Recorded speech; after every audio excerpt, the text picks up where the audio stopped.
Assalamualaikum warahmatullahi wabarakatuh. Waalaikumsalam warahmatullahi wabarakatuh. Selamat sore semuanya. Sore. Ini pembelajaran yang keberapa? Yang terakhir. Ya, untuk seperti biasa pembelajaran sudah dimulai, dipimpin berdoa dulu ketua kelas. Pembelajaran hari kita dapat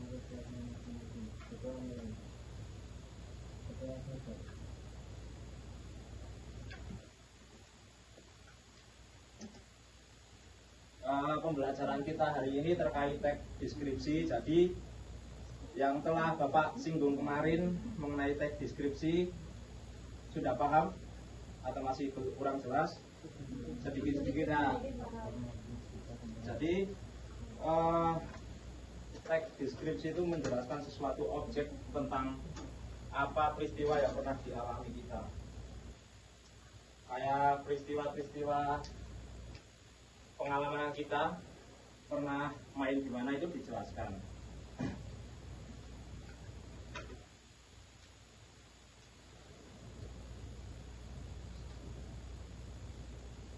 Oke, masuk di definisi teks deskripsi ya. Jadi teks deskripsi adalah suatu teks yang menggambarkan secara jelas dan detail mengenai suatu objek, tempat, peristiwa yang pernah kita alami sendiri. Tujuan dari teks deskripsi adalah sebagai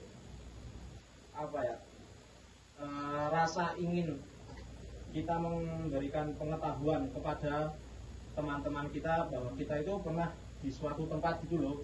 Jadi kita pernah di suatu tempat, kita ceritakan lewat kertas. Nah, itu merupakan teks deskripsi. Jadi orang yang mendengarkan ataupun baca itu merasakan seperti seperti di Candi Borobudur. Saya misal Bapak di Candi Borobudur nih, Bapak nulis, Bapak ceritakan di Dina pakai kertas panjang lebar, terus Dina pasti merasakan kayak Candi Borobudur itu di atasnya ada stupa, terus Candi Borobudur itu banyak ini turis-turis dan warga negara asing, seperti itu. Nah, ya maaf, masuk di ciri-ciri teks deskripsi. Ciri-ciri teks deskripsi itu menggambarkan suatu mengenai objek, melibatkan pembaca langsung. Yang kedua, membuat seseorang yang membaca maupun yang ketiga, maaf sudah sore ya, maupun yang ketiga adalah membuat seseorang yang membaca maupun mendengar merasakan apa yang sedang terjadi. Yang terakhir adalah menjelaskan sesuatu secara terperinci dan jelas. Selanjutnya masuk di tahap jenis teks deskripsi. Yang pertama itu adalah teks deskripsi explanatory, di mana teks deskripsi merupakan teks yang bertujuan untuk memberikan gambaran mengenai suatu informasi. Teks ini berdasarkan fakta yang dilihat dan ditulis langsung oleh penulis. Seperti tadi yang dijelaskan bahwa Candi Borobudur yang saya ceritakan itu kepada Dina, itu merupakan jenis dari teks deskripsi explanatory.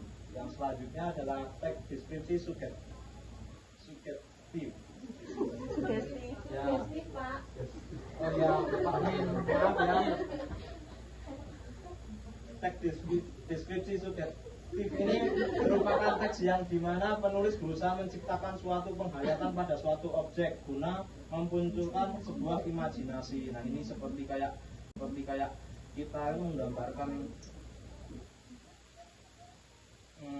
kita menggambarkan kayak kita hidup di kerajaan itu, kayak seandainya Nabila menjadi permaisuri gitu, terus Bagus menjadi raja. Nah, itu kan ya itu seperti contoh saja. Ini masuk tes deskripsi seperti cara dari pemerolehan informasi. Jadi cara pemerolehan informasi dari teks deskripsi ini adalah kita sebagai pembaca harus membaca secara detail. Jadi kalau kita membaca secara detail itu, kita dapat memahami isi yang diceritakan. Kalau kita membaca setengah, kayak waktu itu saya tercebur di sungai. Terus kalian udah bacanya itu tapi nggak selesaiin, kalian nggak mendapatkan pesan-pesannya itu. Nah itu nggak boleh, kalian harus membaca secara detail, jelas dan rinci. Terus pembaca harus memahami isi dari teks deskripsi tersebut.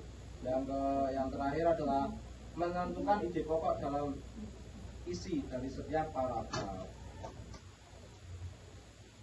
Struktur teks deskripsi. Bagus, tolong dibaca terus nomor 1. Saya amin Pak. Maju, coba.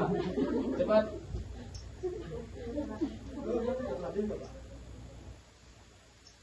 Yang pertama ada identifikasi. Pada tahap struktur teks deskripsi berisikan pengenalan atau gambaran umum suatu objek. Kedua, penulis menjelaskan mengenai nama, jenis, dan kategori objek yang akan dideskripsikan. Sudah Pak, nomor 1, 2. Oh ya, yang nomor 2. Ganti yang Pak. Cepat. Yang lain kondusif. Atau enggak sekali yang tadi bilang. Ayo. Yang kedua, deskripsi bagian meneman. Pada bagian deskripsi ini, penulis menjelaskan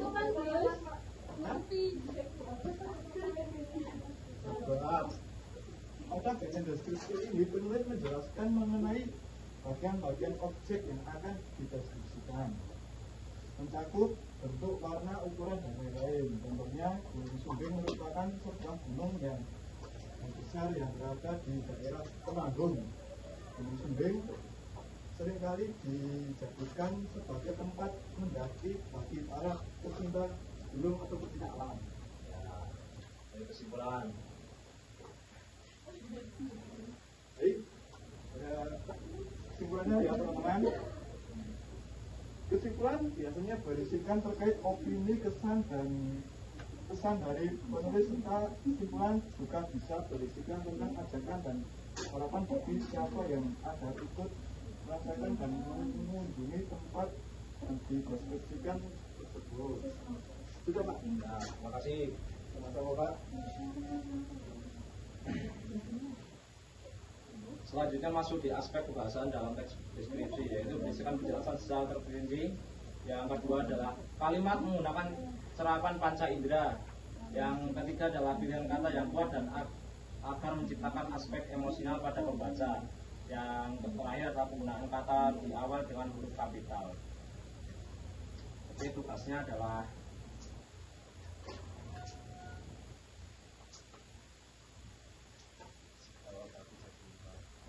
sesuai kata saya, kalian berubah.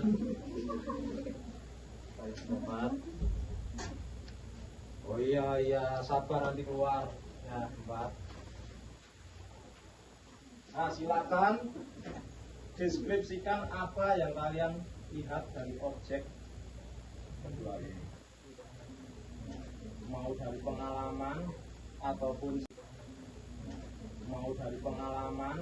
ataupun sesuai yang dijelaskan tadi, kayak teks deskripsi subjektif itu berasal dari imajinasi atau yang faktual yang pernah kalian alami. Waktunya 5 menit dimulai dari sekarang. Ya, salah satu.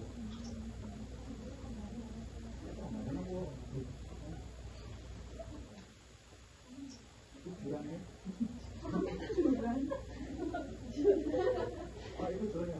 Sudah selesai, Pak. Mana? Udah. Nah, kita dikumpulkan ke depan.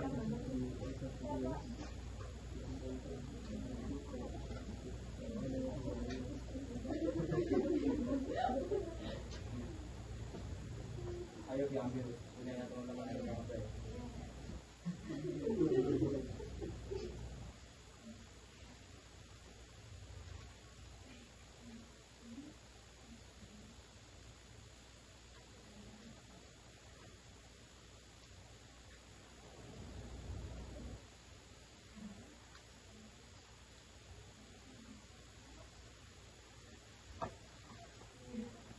Bapak bisa minta tolong anak-anak. Yang bisa bantu Bapak? Ini kok susah ya, kenapa?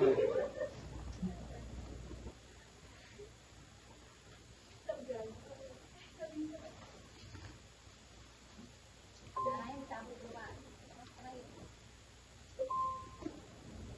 Nggak ada juga, Pak.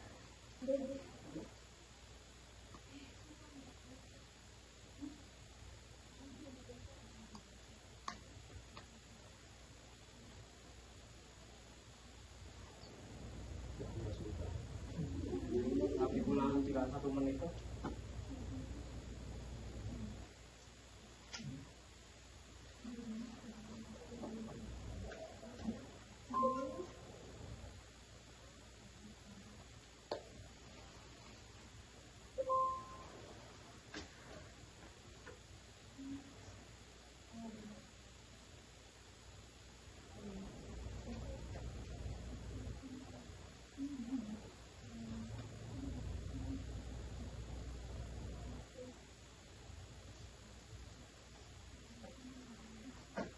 Lagi pula pembelajaran sudah selesai, jadi sesuai apa yang saya Bapak jelaskan tadi mengenai teks deskripsi, semoga ini menjadi kepemahaman kalian lebih mengenai teks deskripsi. Bapak akhiri, bila mana ada kesalahan dalam pengucapan, Bapak mohon ampun, yang mohon maaf sebesar-besarnya. Bapak akhiri, wassalamualaikum warahmatullahi wabarakatuh. Waalaikumsalam warahmatullahi wabarakatuh.